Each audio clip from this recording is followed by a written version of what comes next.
من الشيطان الرجيم.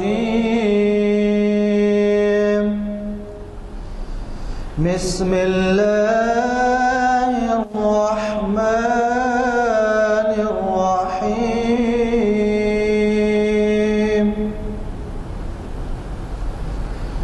لا يكلف الله نفسا إلا وسعها،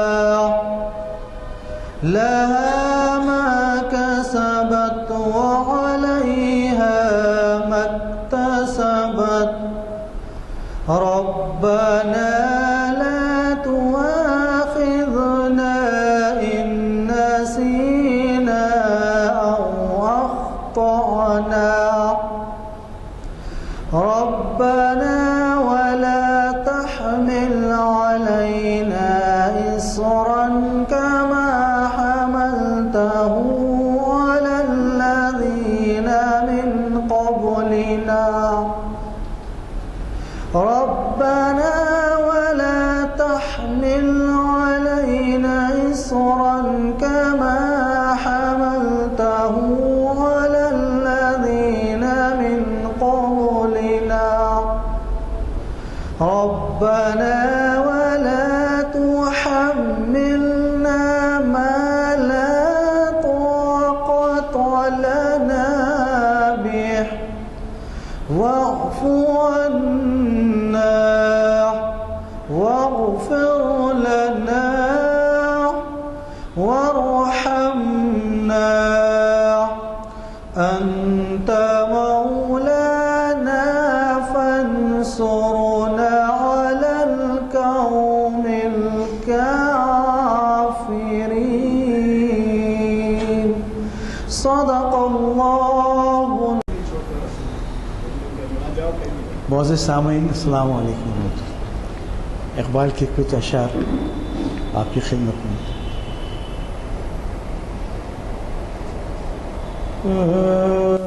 ذرا لباس مجاز میں کبھی اے حقیقت منتظر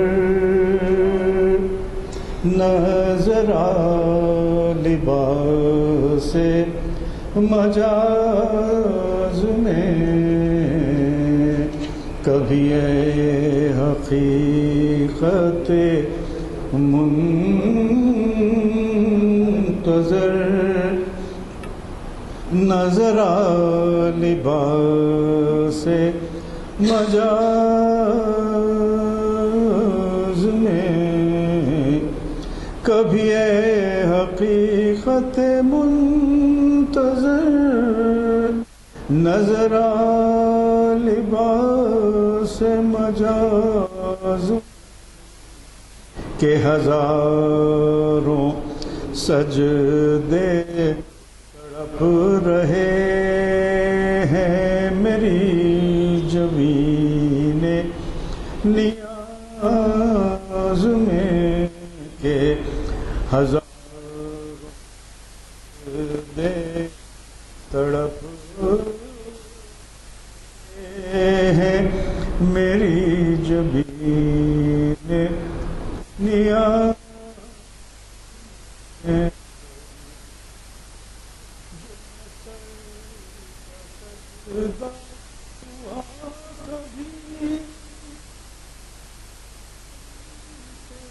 آنے لگی صدا جو میں سر پر سجدہ ہوا کبھی تو زمین سے آنے لگی صدا. تیرا دل تو ہے صنم آشنا، تیرا دل تو ہے صنم آشنا. تجھے کیا ملے گا نماز میں؟ تیرا دل تو ہے صنم آشنا، تجھے کیا ملے گا نماز کبھی اے حقیقت منتظر نہ بچا بچا کے تو رکھ اسے تیرا آئینہ ہے وہ آئینہ نہ بچا بچا کے تو رکھ اسے تیرا آئینہ ہے وہ آئینہ کہ شکستہ ہو تو عزیز تر کہ شکستہ ہو تو عزیز تر نگاہ آئینہ ساز میں کہ شکستہ ہو تو عزیز. رؤوف الدین حسن صاحب جو ہمیں ہماری محفل کو ہمیشہ اقبال کے کلام کو غنائی انداز میں پیش کر کے ہم سب کو استفادے کا موقع دیتے ہیں. یہ بڑی خوشی کی بات ہے کہ وہ کبھی کبھار تو موقع نکال لیتے ہیں یہاں شرکت کا.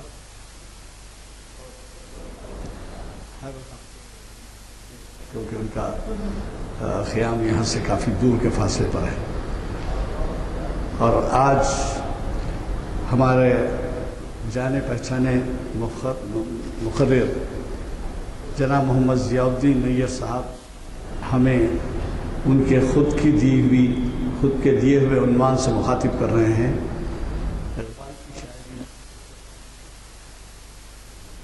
ابھی کیا ہے وہ خود سمجھائیں گے، میں نہیں کہوں گا کیونکہ ممکن ہو بعض لوگوں کو. اور دوسری بات یہ ہے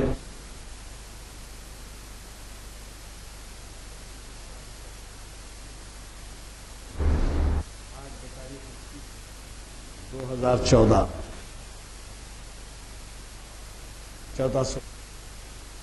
چہارشنبہ بعد نماز جامع مسجد عالیہ مقرر کی اس وجہ سے زیادہ ضرورت نہیں کہ وہ شاید ہمیں 100 سے زائد یا 100 کے لگ بھگ عنوانات سے مخاطب کر چکے ہیں. وہ بہت وسیع تجربہ رکھتے ہیں اور اسکالر کی حیثیت سے ان کے نالج کافی ہے اقبال کے بارے میں. اور ویسے اقبال اکیڈمی تعمیر ملت کے وہ نائب صدر بھی ہیں بلکہ کارگزار صدر ہیں. آپ نے ہمیشہ استفادہ کیا ہے اور اللہ کا شکر ہے کہ آج ایسی محفل سجی ہے جس کو ایک عبادت کا درجہ حاصل ہے. کیونکہ میں ہمیشہ کہتا آیا ہوں اقبال کے اس کلام کو جو قرآن اور حدیث سے متعلق ہے وہ اس کے تعلق سے یہاں پر تقاریر ہوتی ہیں. یہ اس وجہ سے کہہ رہا ہوں کہ اقبال کا کلام بہت سے چیزوں پہ حاوی ہے. مثلا ہمالیہ، مثلا سارے جہاں سے اچھا ہندوستان ہمارا، مثلا جگنو بچے کے تعلق سے بچوں کی دعائیں وغیرہ. لیکن یہ جو ہے یہ محفل خاص طور پہ اقبال کے ہے اجاگر کرتی ہے جس کو جو قرآن اور حدیث سے متعلق ہوتے ہیں. مجھے قوی توقع ہے کہ آپ حضرات اپنی سرپرستی جاری رکھیں گے اور یہ گزارش یہ ہے کہ جو حضرات ذرا پیچھے بیٹھے ہیں سامنے تشریف لا لیں. مقرر صاحبین کو جو ہے سامنے کی کرسیاں خالی دیکھنے سے ذرا ٹھیک نہیں معلوم ہوتا. بعد میں آنے والے آئیں گے، لوگ پیچھے بیٹھیں گے. میں ہمارے آج کے مقرر صاحب سے گزارش کرتا ہوں کہ وہ شاہنشین پر تشریف لائیں اور ہمیں مخاطب فرمائیں.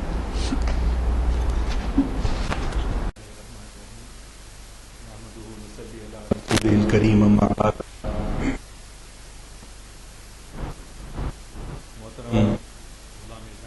سینئر ایڈوکیٹ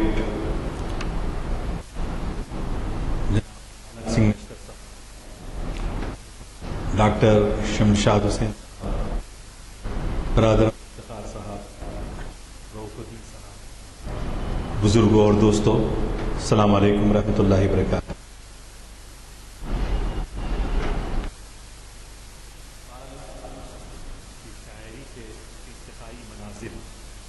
آج کا عنوان دیا گیا ہے. اگر ہم ادب کی تاریخ پڑھیں، اردو ادب کی تاریخ پڑھیں، تو معلوم یہ ہوگا کہ اردو زیادہ سے زیادہ 700 سال پرانی زبان ہے. اس کی پہلی نثر معراج العاشقین حضرت خواجہ بندہ نواز گیس دراز رحمۃ اللہ علیہ جو گلبرگے میں ہیں ان کی تصنیف ہے. اور خلی خطی شاہ کا دیوان جو ہے پہلا اردو دیوان کے حیثیت سے جانا جاتا ہے. تو گویا میں یہ کہنا چاہتا ہوں اردو کوئی قدیم زبان نہیں ہے، کلاسیکل لینگویج نہیں ہے. اور اردو پہ جو اثرات ہیں وہ آپ جانتے ہیں کہ فارسی کے بہت زیادہ ہیں، اور بعد میں عربی کے بھی ہیں، لیکن فارسی اردو کا ابتدائی زمانہ ہو یا فارسی جو ہندوستان میں اس کا آخری زمانہ ہو، اس زمانے کے شعر و ادب کا مطالعہ کریں تو معلوم یہ ہوگا کہ شعراء انتہائی عام طور پہ الا ماشاء اللہ سفلی جذبات کو ابھارنے والی شاعری کرتے تھے. اور چند ایک شعراء جیسے مولانا روم علیہ رحمہ ہیں اور حضرت سعدی علیہ رحمہ ہیں، اور اسی طرح اردو میں اگر آپ لے لیجیے حضرت حالی ہیں. تو یہ لوگ جو ہے قومی شاعری کی طرف اور انسانیت کو بیدار کرنے کے لیے انہوں نے اپنے کلام کا استعمال کیا. اب جہاں تک ہم علامہ اقبال کو پڑھتے ہیں، یہ ہم جانتے ہیں کہ 18ویں صدی کا سب سے بڑا اردو کا شاعر میر تھے، اور 19ویں صدی کا سب سے بڑا شاعر اردو کا غالب تھے، اور 20ویں صدی کا سب سے اردو کا بڑا شاعر علامہ اقبال تھے.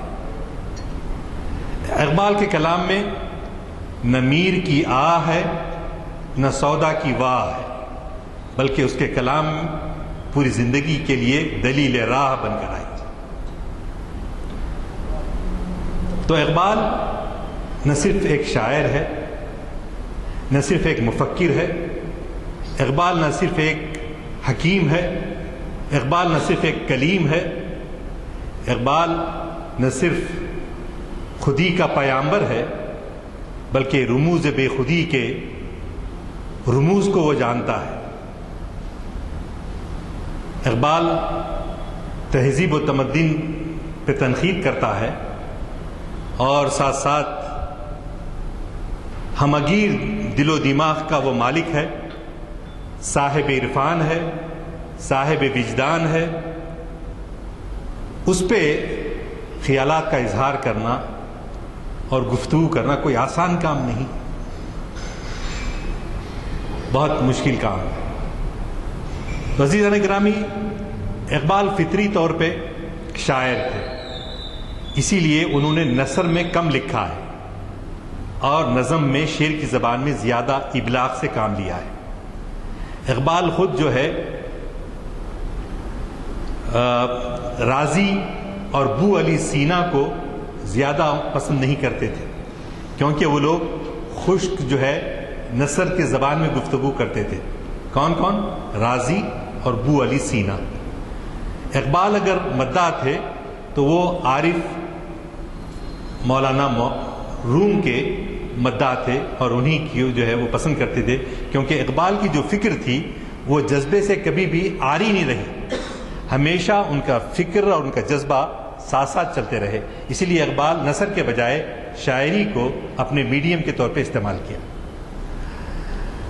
اب جب آپ دیکھ رہے ہیں کہ ایسا ماحول شاعری کا، اردو کا جو ماحول میں آپ کو بتا رہا تھا کہ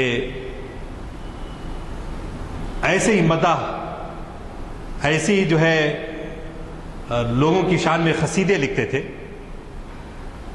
کہ خود آپ کو ایک چھوٹی سی مثال کے طور پہ، تفصیل میں جانا نہیں ہے، موقع نہیں ہے، جیسا ہمارے آصف صاحب حضرت عثمان علی خان بہادر کے بارے میں شعر و شاعری تو دور کی بات ہے، جمعہ کے خطبوں کے اندر تک یہ کہا جاتا تھا خاقان البرین والبحرین، یعنی کئی بحرین پہ اور برین پہ ان کی حکومت ہے، اور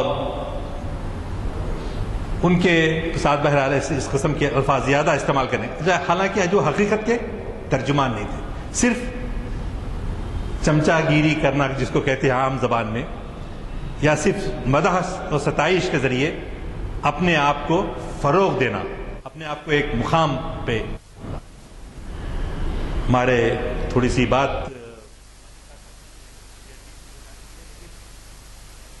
جیسے رشید کرتے تھے، عثمانیہ یونیورسٹی میں جب پروفیسرز کا اپوائنٹمنٹ تو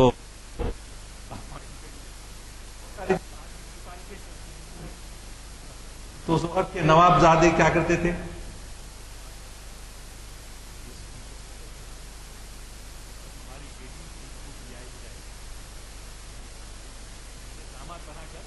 ترقی کے مناظر لے کر آئے، اس کو انہوں بڑے اچھے انداز سے بولتے تھے کہ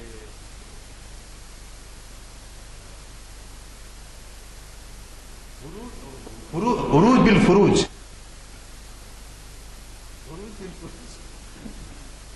تو لوگ جو ہے اس طرح سے جو ترقی حاصل۔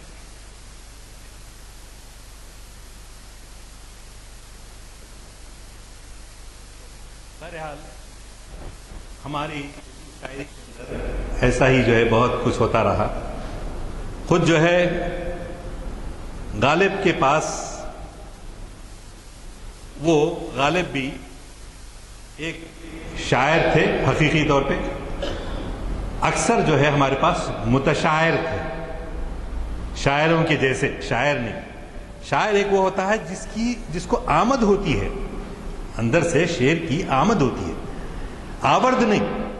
آورد یعنی صنعت کے ذریعے صرف قافیہ ردیف کو ملا لینا اور بے معنی کچھ بھی ہو اس کے اندر آ گیا، بس شاعری ہوگی۔ جیسا کرکٹ بہت اچھا کھیل چل رہا تھا، 5 دن کے ٹیسٹ کو آپ بھی دیکھتے تھے، بہت پسند کرتے تھے، ہم بھی دیکھتے تھے، لیکن IPL آ گیا تو اب آپ دیکھیے شراب، کباب، عورت، وہ ڈانسز، ارے اس کو یعنی کسی بھی تہذیب و تمدن کے ذریعے کسی چیز کو، کسی انسٹیٹیوٹ کو، کسی جیل کو خراب کر دینا۔ اسی طرح شاعری بھی ہماری کیا ہو گئی کہ معلوم ہے یہ عورت کی بات ہے۔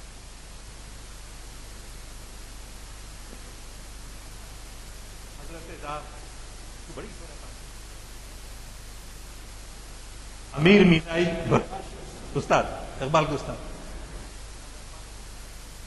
کیونکہ علامہ اقبال کے بارے میں جو شاعری شروع کرنے والے تھے تو آپ دیکھیے کہ ماحول ایسا تھا کہ داغ کا شہرت تھی، دلی کے داغ، امیر مینائی لکھنؤ کے، تو لکھنؤ کے اور دلی کے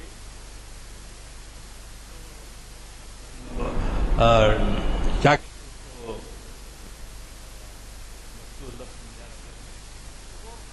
دونوں کے مقابلے ہوتے تھے کہ لکھنؤ کی شاعری اچھی ہے یا آپ کے دلی کی شاعری اچھی ہے۔ چنانچہ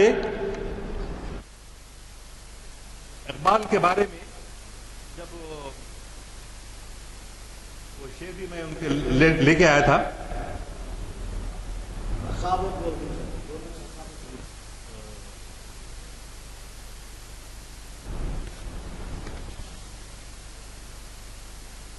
اقبال کہتے ہیں کہ اردو ہے جس کا نام ہم ہی جانتے ہیں داغ، اتنے فخر کے ساتھ کہتے تھے اور صحیح کہتے تھے کہ اردو ہے جس کا نام ہم ہی جانتے ہیں داغ،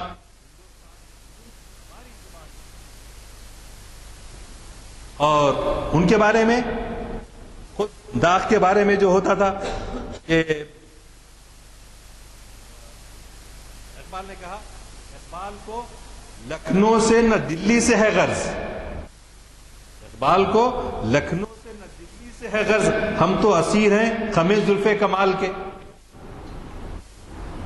ہم کو یہ لینا دینا نہیں ہے وہاں کا اسکول آف تھاٹ، یہاں کا اسکول آف تھاٹ نہیں ہے، بلکہ ہم کو زبان سیکھنا ہے۔ تو جو لوگ حالی کی زبان کو پسند نہیں کرتے تھے، حالی کیا ہے؟ پہلے قومی شاعری کی طرف لوگوں کو بیدار کرنے والے ہیں۔ تو چیز آئے کہ ایک پنجابی گھرانے میں پیدا ہوا اقبال کو ٹکسالی زبان جاننے والے لکھنؤ اور وہاں کے لوگ کہاں پسند کرتے؟ اس کا امکان بہت کم تھا، لیکن انہوں نے اپنی زبان کو بہتر کرنے کے لیے اس زمانے کے جو مشہور شاعر تھے حضرت داغ کے پاس رجوع ہوئے مراسلاتی شاگرد کے طور پہ، کرسپونڈنس کے ذریعے جو ہے اپنے کلام کی اصلاح لیتے تھے۔ اور اس وقت داغ حیدرآباد آ چکے تھے، اور یہاں ہمارے عثمان علی خان کے استاد، اور ان کا انتقال یہاں ہوتا ہے تو تدفین کہاں بھی؟ درگاہ یوسفین میں ہے ان کی مزار۔ اور امیر مینائی دوسرے اسکول آف تھاٹ لکھنؤ کے امام مانے جاتے تھے، وہ آئے، ان کا بھی آنے کے 1 مہینے کے اندر ہی انتقال ہو گیا۔ تو دونوں محو خاک جو ہے کہاں ہیں؟ وہ حیدرآباد میں ہیں، بڑے شاعر اردو کے۔ تو پانی پتی حالی کا مقام نہیں بن سکتا تھا، چجائے کہ اقبال کو قدر کرتے۔ تو اقبال نے جب ان سے ابتدائی اشعار کی اصلاح لینی شروع کی تو ابھی عمر ان کی عنفوان شباب کی تھی، یعنی یوں سمجھیے 12 سال، ابھی یہ منہ سے پھوٹنے کے جو بات ہوتے ہیں ویسے 12-13 سال کی تھی۔ تو سیالکوٹ میں FA کر کے اس وقت شعر کہنا لگے تھے، اور وہاں سے BA کرنے کے لیے وہ لاہور آئے۔ تو جب اقبال جو ہے کرسپونڈنس کرنے لگے داغ سے، تو انہوں نے جو اشعار کہے اس کو بعد میں انہوں نے پسند نہیں کیا اس کو اقبال نے، لیکن زبان سیکھنے کی خاطر وہ پریکٹس کرتے تھے، اور ان اشعار کو دیکھے تو ایسا معلوم ہوتا کہ اقبال کے نہیں، یہ خود داغ کی زبان ہے۔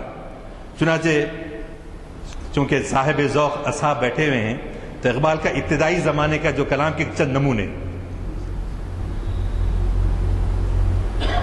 محبوب کے پاس، دنیاوی محبوب کے پاس قاصد کو بھیجا جا رہا ہے،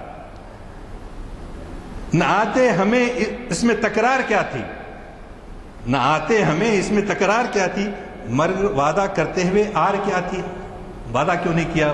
محبوب سے شکایت، تمہارے پیامی نے صبراز کھولا، تمہارے پیامی نے صبراز کھولا، خطا اس میں بندے کی سرکار کیا تھی،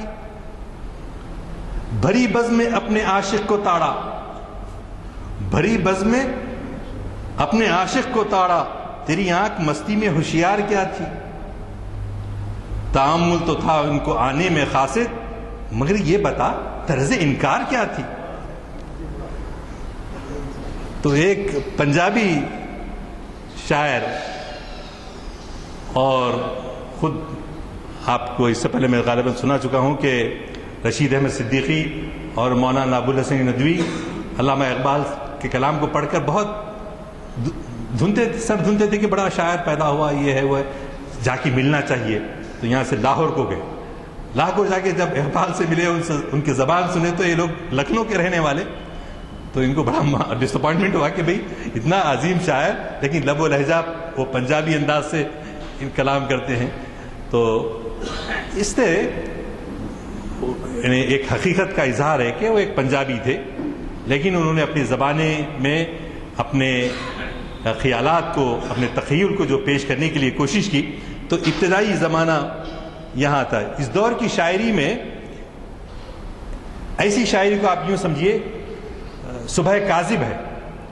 صبح کاذب کے نظارے زیادہ تصدیق ہمارے یزدانی صاحب کر سکتے ہیں، کیونکہ سب سے صبح میں سمجھتا ہوں ان سے پہلے کوئی اٹھتا نہیں۔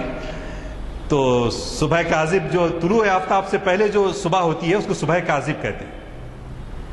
تو صبح کاذب کہنا چاہیے، تو اس میں جس کی روشنی طلوع آفتاب کا پیش خیمہ ہوتی ہے۔ ایک غزل کے مطلع اور مقطع میں وائس پر کیسی چوٹ اقبال کستے ہیں، دیکھیے۔ عجب وائس کی دینداری ہے یارب، عجب وائس کی دینداری ہے یارب، عداوت ہے اسے سارے جہاں سے، اس میں یہ خامی، اس میں یہ خامی، اس میں یہ خامی، اس کو نکالو کافر، اس کو اسلام سے خارج کرو، اس کو برائیاں ہی تلاش کرتے رہنا انداز ہوتا ہے۔ لیکن اگر واقعی اصلاح پسند آدمی ہے، واقعی اس کو انسانیت سے دلچسپی ہے، تو کیا کریں گے؟ ان کو حکمت سے، محبت سے ٹوکتے نہیں اس طرح سے جو ہوتا ہے۔ اور اقبال جو اس زمانے میں کہتے ہیں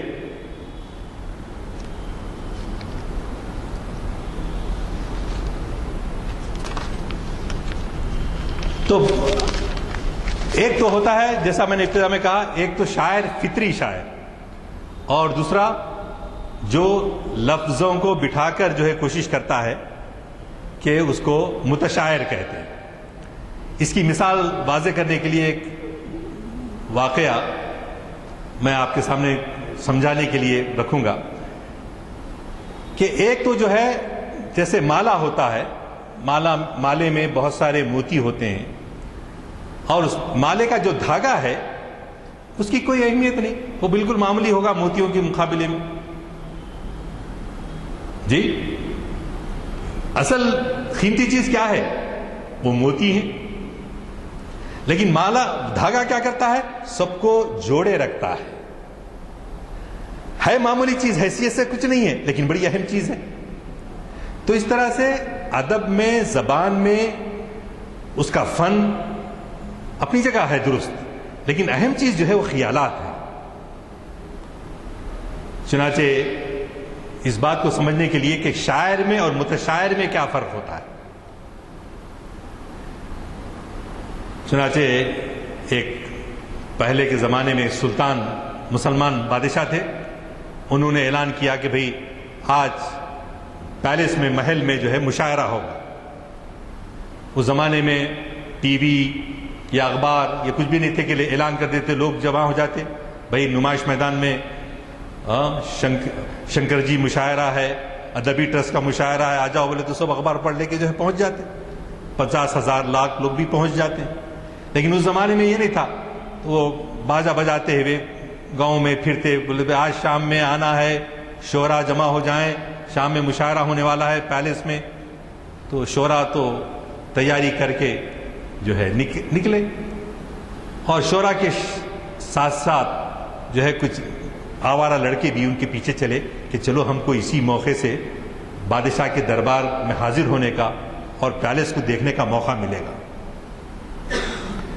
تو جب بادشاہ کے دربار میں گئے اور شعراء اپنے ایک پہلی صف میں کھڑے ہو گئے، اور یہ آوارہ لڑکے جو تھے وہ دوسری صف میں کھڑے ہو گئے، مشاعرہ کا اعلان ہوا، مشاعرہ کا آغاز ہوا، بادشاہ نے ایک شاعر کے بعد دوسرا شاعر اپنے اشعار سناتا رہا، یہاں تک کہ پورے شعراء پہلی صف کے مکمل ہو گئے۔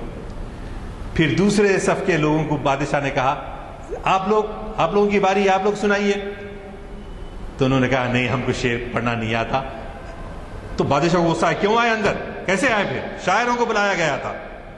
انہوں نے نہیں سرکار آپ غصہ نہ کریں، ہم قرآن مجید میں جس طرح کہا گیا ہے کہ شاعروں کی ہم گمراہ لوگ ہیں، صرف پیروی کرتے ہیں ان شاعروں کی، ہم غاؤن ہیں، لفظ غاؤن استعمال ہوا قرآن میں، جن کو بھٹکے ہوئے، ہم غاؤن ہیں، ہم بھٹکے ہوئے لوگ ہیں، ہم شعراء کی پیروی کرتے ہوئے یہاں پر آگے ہیں، آپ ہمیں معاف کر دیجیے۔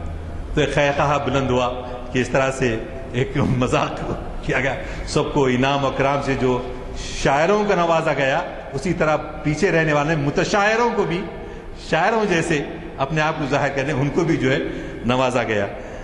تو یہ سورۃ الشعراء میں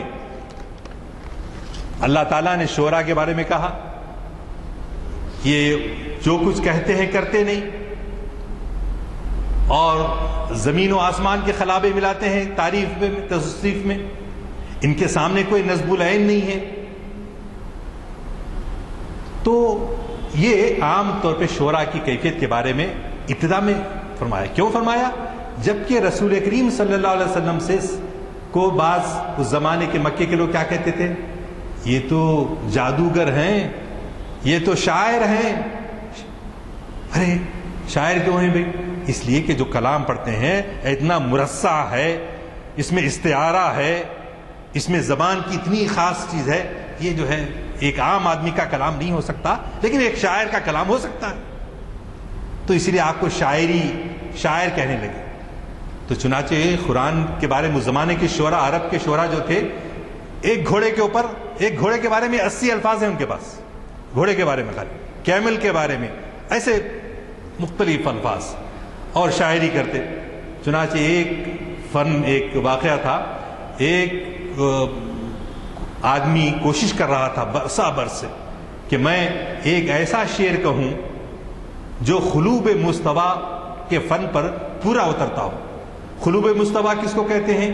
قلوب مصطفیٰ ایسے جملے کو کہتے ہیں جس کے الٹا لکھنے کے اوپر بھی، ویسی ہی ترتیب بدلنے پر بھی وہی لفظ قائم رہنا.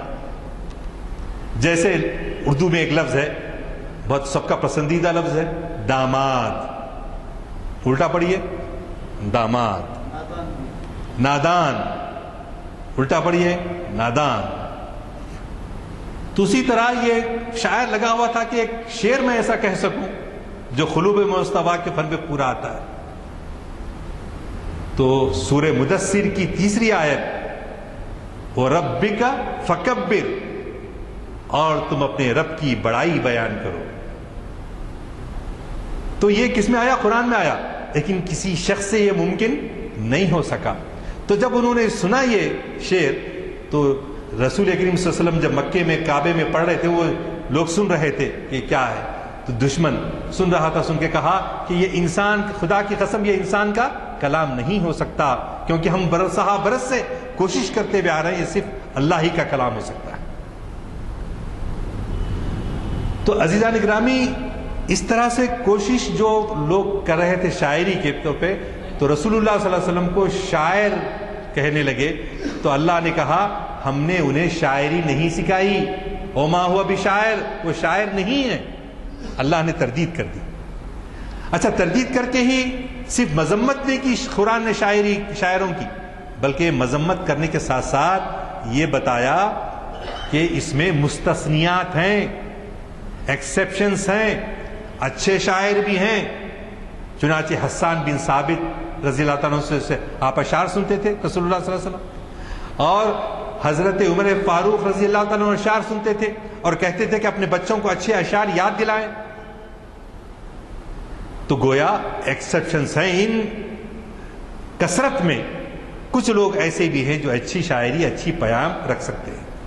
تو جیسے ہمارے پاس ہم حالی کا نام لے سکتے ہیں اور علامہ اقبال کا جو نام لے سکتے ہیں. ایسے زمانے میں جبکہ ابتدائی زمانے کے نمونے آپ نے دیکھ لیے کیسی شاعری جو ہے وہ کرتے تھے. اقبال نے شاعری سے جو کام لیا ہے، اس کی نظیر مسلمانوں کی شاعری کی تاریخ میں نہیں ملتی، کہیں بھی نہیں مل سکتی. اس لیے کہ ٹینیسن ایک انگریز شاعر جو ہے وہ یہ کہتا ہے اگر کوئی شاعری کسی قوم کو بیدار کرنے کا باعث بنتی ہے اور ان میں حوصلہ پیدا کرتی ہے تو وہ بڑے مرتبے کی شاعری ہے. کون؟ ایک ٹینیسن کہتا ہے. تو اقبال کو 1905 عیسوی میں جب وہ لندن گئے، 1908 عیسوی میں واپس آئے، تو نہ صرف اقبال کے سامنے فارسی شعراء کا کلام موجود تھا، نہ صرف اردو کلام موجود تھا، بلکہ انگریزی کلام بھی ان کے سامنے موجود تھا. انگریزوں کی شاعری میں اس وقت کیا تھا؟ ایک حریت والا پیام تھا، آزادی کا پیام تھا، کیونکہ وہ قوم غلام نہیں تھی، جبکہ ہم غلامی کے عادی ہو گئے تھے. اس لیے غلامی میں کیا ہوتا ہے؟ کچھ بھی ہو حضور آپ بڑے ہیں، آپ سلامت، لکھنا لے جا کے ان کی خدمت میں پیش کرنا، معاوضہ لینا. شاعری ایسی ہی ہونے لگی. جو بہادر شاہ ظفر کے زمانے کے شعراء کو دیکھیے آپ، اس سے پہلے کے شعراء کو دیکھیے، صرف عیاشی، ذہنی عیاشی جس کو آپ کہہ سکیں. تو لیکن جب اقبال نے دیکھا کہ یہ ہماری شاعری سے کام لیا جا رہا ہے، اردو میں ہو یا فارسی میں ہو، لیکن انگریزوں کی شاعری کو بھی پڑھتے ہوئے اقبال نے بہت ساری انگریزی نظموں کا بھی اردو میں ترجمہ کیا ہے، اور بعض میں اس کے عکس کو لے لیا ہے، پورے لفظ ترجمہ نہیں کیا، اس کا جو میسیج ہے اس کو اپنی زبان میں برتا ہے۔ اب جیسا کہ آپ نے ذکر کیا ہمالیہ کا ابھی ابتدائی گفتگو میں، کیا بات ہے، اقبال سے پہلے کسی شاعر نے، اردو کے شاعر نے ہمالیہ پر نظم نہیں لکھی، جبکہ اتنا بڑا سامنے ہمالیہ موجود ہے۔ وہ پوری نظم آپ پڑھ جائیے، کیسی عمارت اعلیٰ نظم ہے۔ تو یہ اقبال کے ساتھ جو بات ہوئی کہ نہ صرف انہوں نے یہ بلحوثی کی شاعری، محبوب کے عارض پر شعر کہنا، اس طرح سے اپنے وقت کو خراب کرنے کے بجائے انہوں نے کیا کیا، حقیقت کو محسوس کیا، اور جلد ہی داغ کے انداز کلام کو سے آپ وہاں سے نکل آئے، اور نکل آ کر انہوں نے، اب آپ دیکھیں گے کہ 1924 عیسوی میں اقبال نے بانگ درا لکھی۔ کیوں بھی پہلے کیوں نہیں لکھی؟ جبکہ اسرار خودی 1914 میں آ گئی تھی اور رموز بے خودی اس کے بعد ہی آ گئی تھی، لیکن بانگ درا کو دیر کیوں کیا؟ اس لیے کہ اس زمانے کے ایک صاحب نے جو اقبال کی جواب شکوہ شائع ہوئی تو اس پہ تنقید کی، اس میں خامیاں نکالی، اس میں ہے خامی ہے، ایسا نہیں۔ تو اقبال نے کہا کہ مجھے فرصت نہیں ملتی کہ ادبی نقطہ نظر سے میں اپنے کلام کی خود اصلاح کرنا چاہتا ہوں، لیکن مجھے فرصت نہیں ملتی۔ تو ہمارے پاس زبانی اعتبار سے اس زمانے کی ابتدائی نظمیں جو ہیں، ان کو اور ایک بڑا اہم ملی کہ ان کے جو استاد تھے میر حسن سے عربی اور فارسی ان میں بہت اچھی، اور یہ ایک اللہ کے فضل و کرم سے میں معجزات آج بھی ہو سکتے ہیں، بشرطے کہ ہمارے مصفہ ہوں، مزکا ہوں، آج بھی معجزے ہو سکتے ہیں۔ آج بھی اکثر کہتا ہوں کہ کی مدد اللہ نے بھیجی تھی، آج بھی ہو سکتی ہے، بشرطے کہ ہم آپ کے لیے اٹھ کھڑے ہوں۔ تو چنانچہ اقبال کے والد کی ملاقات خلیفہ عبدالحکیم سے ہوئی۔ خلیفہ عبدالحکیم ہمارے پاس عثمانیہ یونیورسٹی میں پہلے فلسفے کے پروفیسر تھے، ہیڈ آف دا ڈپارٹمنٹ، شاید آپ نے ان کو دیکھا ہو۔ جی پولیس سیکشن کی طرف خلیفہ عبدالحکیم کہتے ہیں کہ ان کے والد سے جب میں ملا، اقبال کے والد سے، تو وہ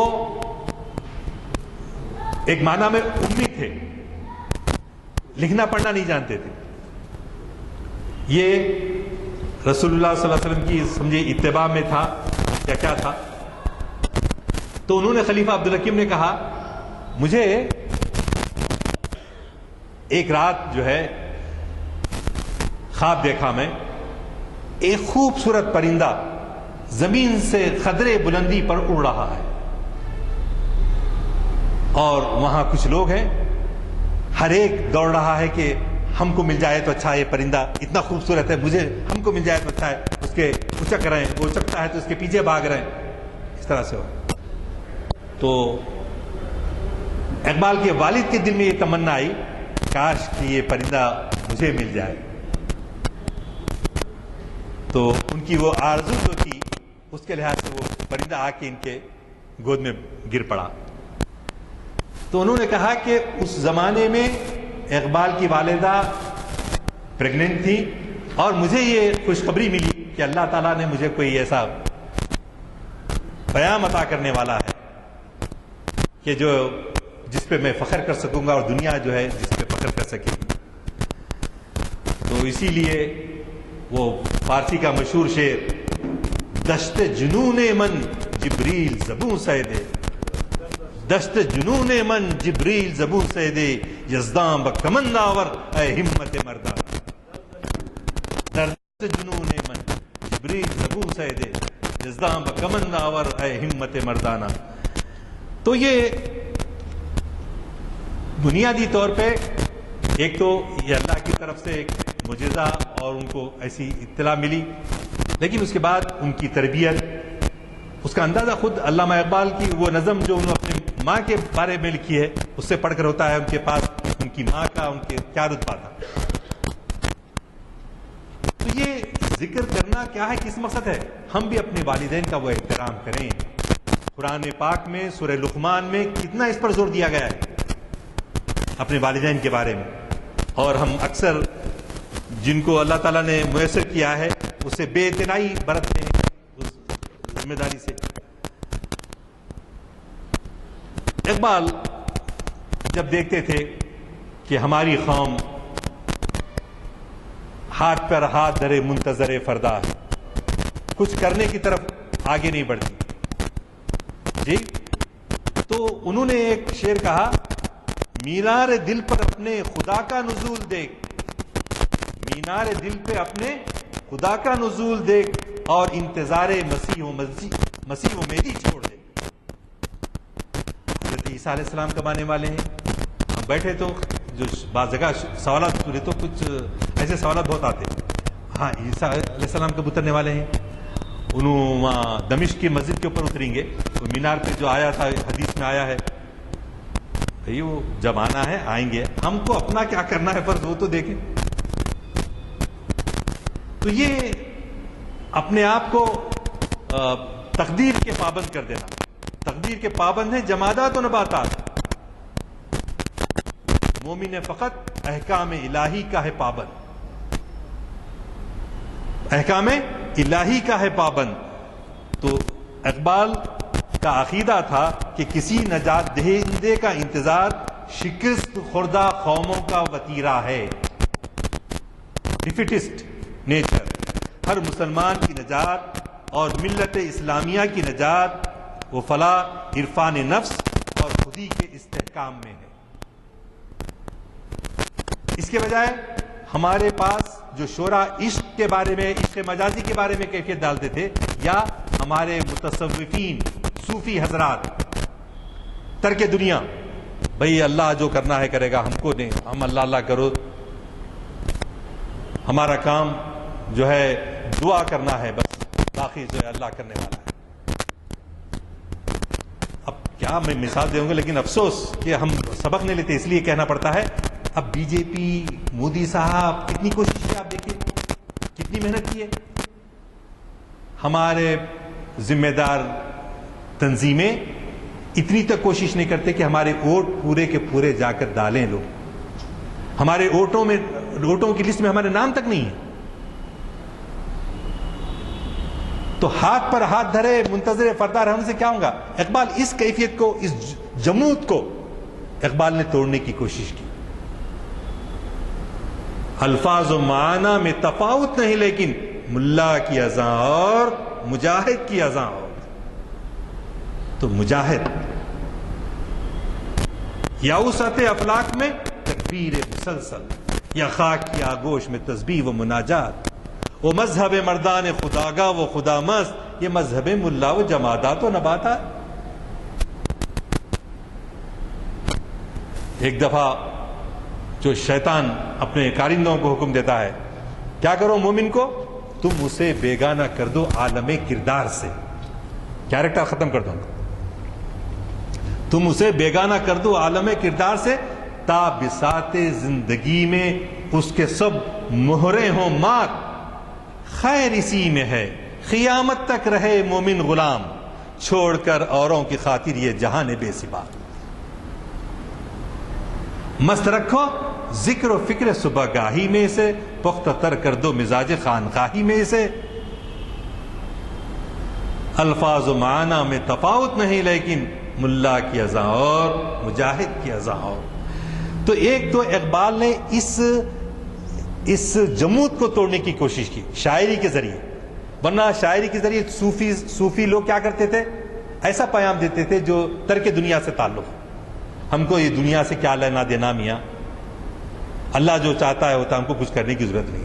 تو ایک فرار کی کیفیت تھی۔ تو اقبال نے کیا کوشش کی، ان کو بیدار کیا جائے، ان کو آمادہ عمل کیا جائے، حرکت، کیونکہ پورا قرآن جو ہے حرکت کا پیام دیتا ہے، تو وہی اس کو اقبال نے جو ہے دوبارہ بیدار کرنے کی کوشش کی. اور یہ جو اسلامی خلافت ختم کر کے عجمی روایات کے مطابق ملوکیت پیدا کی. امیر معاویہ نے جو ہے اپنے بیٹے کو جانشینی کا اعلان کر دیا اور ملوکیت میں تبدیل ہو گئی. 30 سالہ دور جو ہے خلافت راشدہ کا رہا. اس کے بعد جو ملوکیت شروع ہوئی قصیدے اور خلیفہ وقت سو کالڈ خلیفہ وقت کو خوش کرنے کے لیے نذرانے پیش کرنا، پیسے دینا، عہدہ دینا، یہ شروع ہو گیا. عربی زبان میں قصیدہ گوئی شروع ہوئی اور اس کے بعد فارسی میں بادشاہوں اور عمرہ کی جھوٹی تعریفوں میں زمین و آسمان کے خلابے ملانا. شاعروں نے جب دیکھا کہ دروغ سے ہی فروغ ہوتا ہے،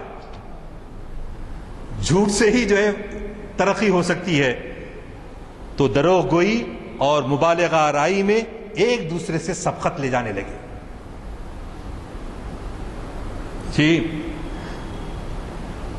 اب آج کل وہ اقبال صاحب ڈنڈا لے کے پڑے ہوئے ہیں.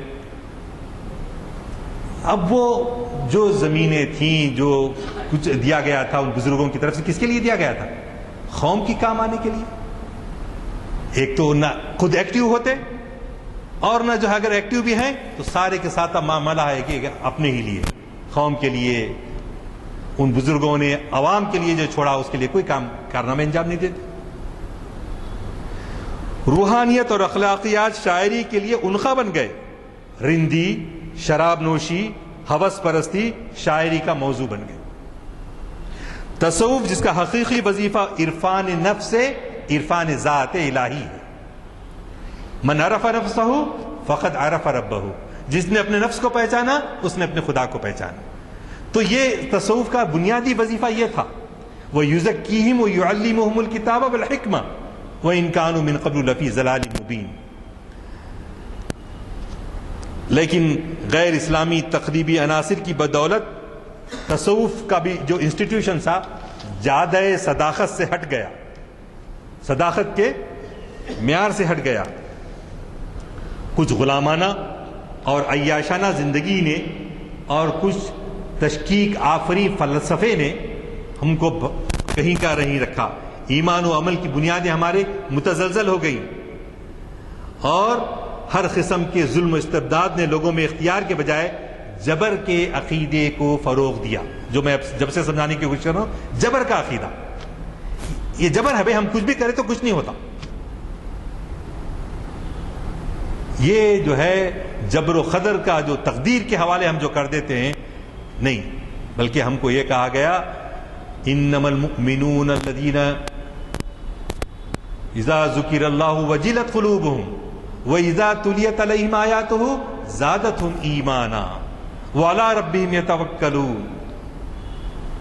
یہ سورہ انفال کی ابتدائی آیات ہے اور سورہ حجرات کی آخری رکوع کی آیات کو پڑھیے یا سورہ عصر کو پڑھیے تو اس میں سارے مسلمانوں سے خاص طور سے اور تمام انسانوں سے عمومی طور پر یہ پیغام دیا گیا ہے کہ آپ ترک دنیا نہیں کر سکتے. روحانیت اسلام میں جائز نہیں، روحانیت اسلام میں جائز نہیں ہے.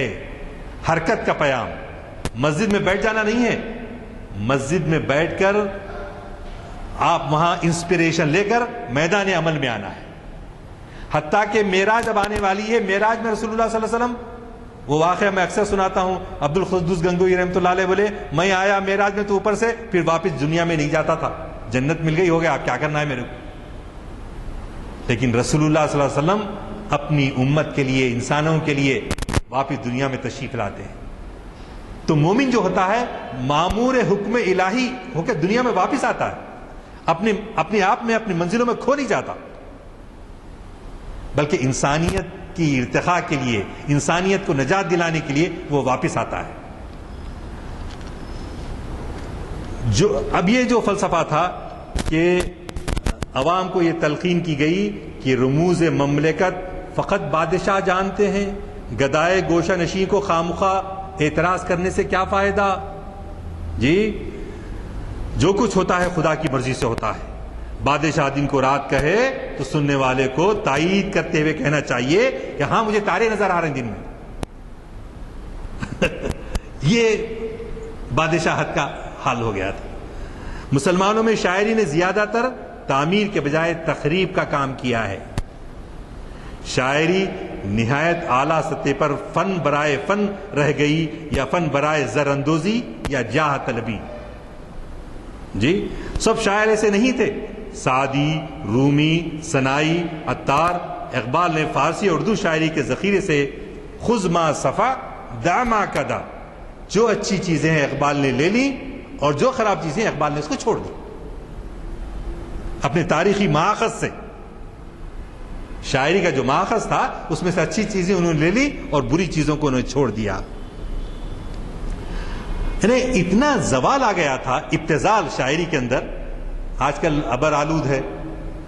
ہمارے نانک صاحب بھی شاعر ہیں، ذرا لطف لیتے ہیں اگر ذرا سن لیں اس بات کو کہ ہمارے شعرا ارے کیا موسم ہے بھائی، تو سوچتے کہ بھائی ہم گنڈی پیٹ تک ایک جا کے رائڈ لے کر آئیں گے، انجوائے کریں گے موسم. تو شعرا کیا کرتے تھے؟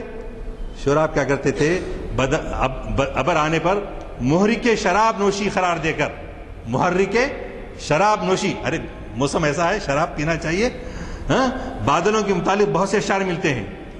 ایک شاعر لکھتے ہیں بدلی آتی ہے، یعنی بادل آتے ہیں، بدلی آتی ہے بدل جاتی ہے نیت میری، بدلی آتی ہے بدل جاتی ہے نیت میری، کی فرشتوں کی راہ ابر نے بند، کی فرشتوں کی راہ ابر نے بند، جو گناہ کیجئے ثواب ہے آج. انہیں حلال کو حرام کرنے میں انتہا یہ شاعری ہو رہی ہے. آپ بتائیے کیا فائدہ دینے والی شاعری؟ ایسی شاعری تھی. اسی لیے جب موازنہ کر کے اقبال کا ہم جب پڑھتے ہیں تو پھر ہم کو معلوم ہوتا ہے کہ اقبال واقعی کیا قوم کو ایک پیام لے کر آئے ہیں. ورنہ آپ دیکھیے مغربی شاعری کا سب سے اچھا اثر اقبال پہ یہ ہوا کہ وہ مصنوعی اور بے حقیقت شاعری سے بچ گئے. اور یہاں تک کہ غالب بھی ایک مفکر شاعر تھے، لیکن ان کی ذرا وہ ہمیشہ تذبذب میں رہتے تھے. ایسا ہے کہ نہیں ہے کہ ذرا ایسا. چنانچہ خلیفہ عبدالحکیم نے غالب پہ کتاب لکھی تو اس پہ افکار غالب لکھا.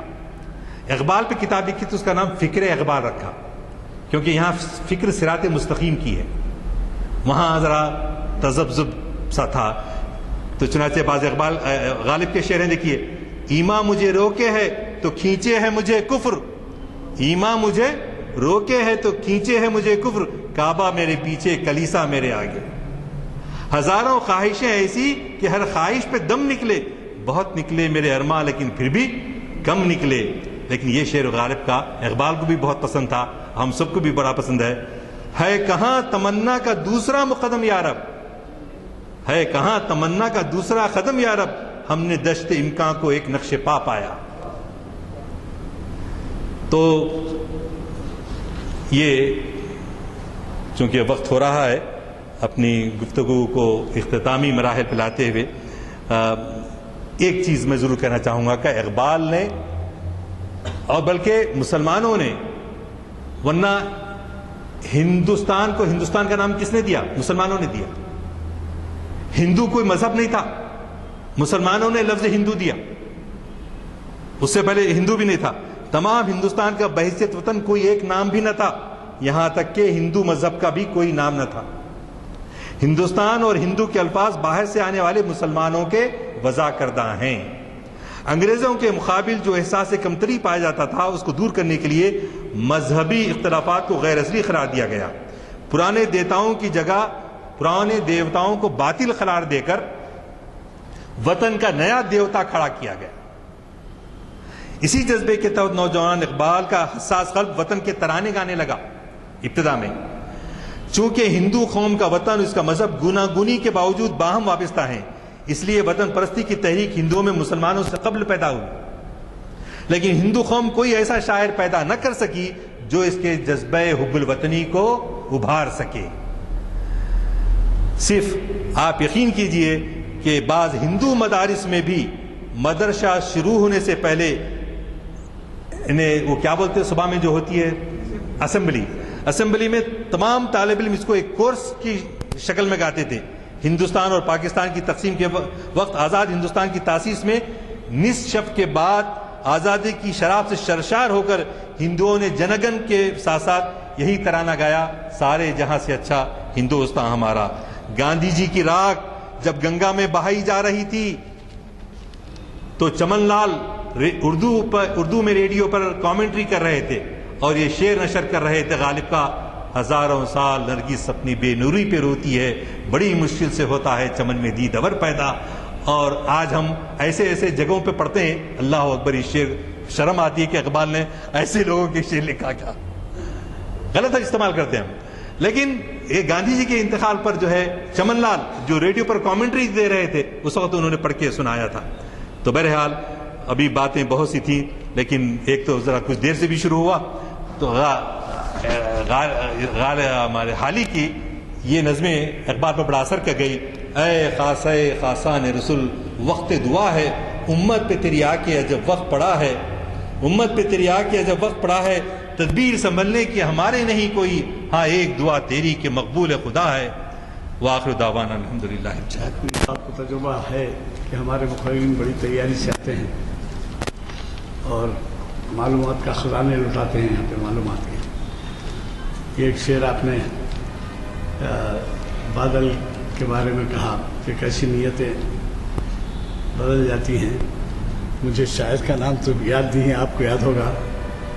پینے سے توبہ کر چکا تھا، جلیل ہے جی، پینے سے توبہ کر چکا تھا، جی ڈاکٹر صاحب معلوم ہے، پینے سے توبہ کر چکا تھا مگر ہے جلیل، جگر کا ہے، پینے سے توبہ کر چکا تھا مگر جگر، بادل کا رنگ دیکھ کے نیت بدل گئی۔ تو یہ جو مجھے جگر کا ہے یا نہیں آپ کوٹ کر رہے ہیں، اور مجھے اتنا یاد ہے کہ کسی ایک معروف شاعر کا ہے، مشہور معروف شاعر۔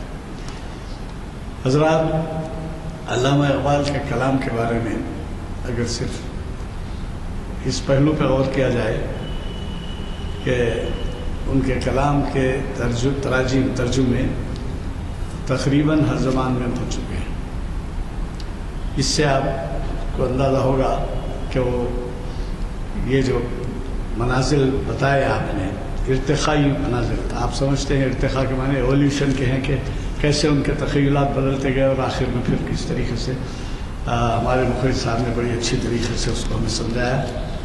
بڑی خوشی کی بات ہے کہ ہم نے اس موقع سے استفادہ کیا۔ میں آپ حضرات سے گزارش کروں گا کہ چونکہ آج اگلے ہفتے کے پروگرام آ گئے ہیں، اگر کسی کو نہ ملے ہو تو وہ لیتے جائیں۔ اور پھر دوسری اہم بات یہ ہے کہ ہم یہ جو بلیٹن ہیں یہ سب لوگوں کو پہنچ نہیں سکتے، اس لیے ان کو ویب سائٹ پہ بھی دکھایا جا رہا ہے۔ جمعہ کے دن، کل ہی پرسوں، آپ یہ ویب سائٹ پہ پورے ہفتے کا پروگرام دیکھ سکتے ہیں۔ یوں تو جمعرات ہی کو ڈال دیا جائے گا، لیکن جمعرات کو اگر آگے پیچھے بھی ہو جائیں تو جمعہ کے دن بھی آپ کو مل جائے گا پورے ہفتے کا پروگرام۔ تو بہرحال اس کا انتظار مت کیجیے کہ بلیٹن یا اخبار کی اطلاع آپ کو پہنچے نہ پہنچے، بلکہ یہ کریے کہ ویب سائٹ تو آج کل آپ کو معلوم ہے کیا حالت ہے، بچوں کے ریزلٹس وغیرہ ہر چیز جو ہے انٹرنیٹ پہ آتے ہیں اور ای میل پہ آتے ہیں، تو کمیونیکیشن کا فائدہ اٹھائیے، اس سے معلومات حاصل کیجیے۔ میں آج کے مخرج صاحب سے گزارش کرتا ہوں کہ وہ دعا فرمائیں۔ البتہ اتنا یاد دلاؤں گا کہ یہ جو ہے بہت ہی اہم خطاب ہے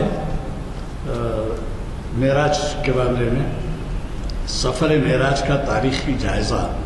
یہ پروفیسر سید راشد نسیم ندوی صاحب جو ایک غیر معمولی شہرت رکھتے ہیں، عالم ہیں، تاریخ اسلام کی 646ویں نشست کو مخاطب کریں گے ہفتے کے دن۔ یہ چہارشنبے کو ہمارا ہفتہ ختم ہو جاتا ہے، جمعہ میں تو بعض رہتا ہے، آپ اپنے گھروں کے پاس کی مساجد میں پڑھتے ہوں گے، لیکن ہفتہ یاد رکھیے پروفیسر سید راشد نسیم ندوی صاحب جو ہمیں مشکل سے پروگرام ان کے ملتے ہیں کیونکہ وہ شہر کے کئی مقامات پر مخاطب کرتے ہیں. ان کا جو ہے ہفتے کے دن بڑا ہی اہم کتاب ہے سفر معراج کا تاریخی جائزہ. اور اسی طریقے سے خواجہ ناصر الدین بھی 2-3 مہینے میں ایک دفعہ موقع دیتے ہیں اور ان کو جو ہے ہم سنیں گے اگلے چہارشنبے کے دن، آج کے دن. اور کلام اقبال تاریخ اور مستقبل، اس کے بارے میں وہ بیان کریں گے. پروفیسر خواجہ ناصر الدین محفل اقبال شناسی کی 760ویں نشست ہے اور ہے 28 مئی کو چہارشنبے کے دن بعد نماز عصر اسی مقام پر. دعا کی گزارش ہے.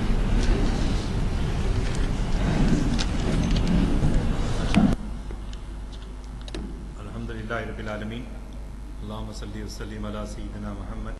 ہمارے علم میں نافع میں اضافہ کرے اور علم نافع حاصل کرنے کا شوق عطا فرمائے. ہم کو، ہمارے بچوں کو پڑھنے لکھنے کا شوق عطا فرما. اچھے انسان بننے کی کوشش کرنے کے لیے ہم کو اپنی توجہ جو بچوں کی طرف مبذول کرنی ہے، اللہ تعالیٰ ہم کو یہ ذمہ داری محسوس کرنے کی توفیق عطا فرما. جو پریشان حال ہیں ان کی پریشانیوں کو دور کر دے. جو بھوکے ہیں ان کو پیٹ پر کھانا کھلا، جو ننگے ہیں ان کو تن پر کپڑا پہنا. اے اللہ جو بیمار ہیں ان کو شفا عطا فرما. اور ہم میں سے جو گزر گئے ہیں ہمارے بزرگ، اللہ تعالیٰ ان کے فرمائے اور ہم سب کا خاتمہ بالخیر فرمائے. اے اللہ ان تمام دعاؤں کو اپنے فضل و